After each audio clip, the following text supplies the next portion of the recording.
મિત્રો જો આજે આપણે મગફળીના પાકમાં આવતા મગફળીના ટિક્કા તમે જો આવી રીતે મગફળીના પાન ટિક્કાનો રોગ જે આવે છે આવી રીતે એના લીધે મગફળી સુકાઈ જતી હોય છે અને ઘણું બધું નુકસાન થતું હોય છે આપણા પાકમાં। તો મગફળીના ટિક્કાનો જે પાક છે એમાં જે રોગ છે મગફળીના ટિક્કાનો એના નિવારણ માટે તમે એક તો જૈવિક ઉપચાર તમને બતાવો મગફળીના ટિક્કાનો। તો 10 લીટર પાણીમાં 100 ગ્રામ લીમડાના પાનનો અર્ક બનાવી તમે તમારા પાકમાં આનો સ્પ્રે કરશો તો મગફળીના ટિક્કા તમારે કંટ્રોલ થઈ જશે।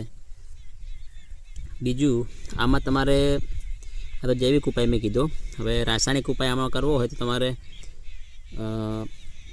ફૂગનાશક દવાઓ ટેબુકોનાઝોલ નામની જે દવા મળતી હોય છે બજારમાં એનો સ્પ્રે તમે આના પર કરશો તો પણ તમને આનું રિઝલ્ટ મળી જશે। બીજું ફૂગનાશકોમાં તમે કાર્બેન્ડાઝિમ યુક્ત ફૂગનાશકનો પણ છંટકાવ કરી શકો છો અને તમારા મગફળીના પાકને તમે બચાવી શકો છો।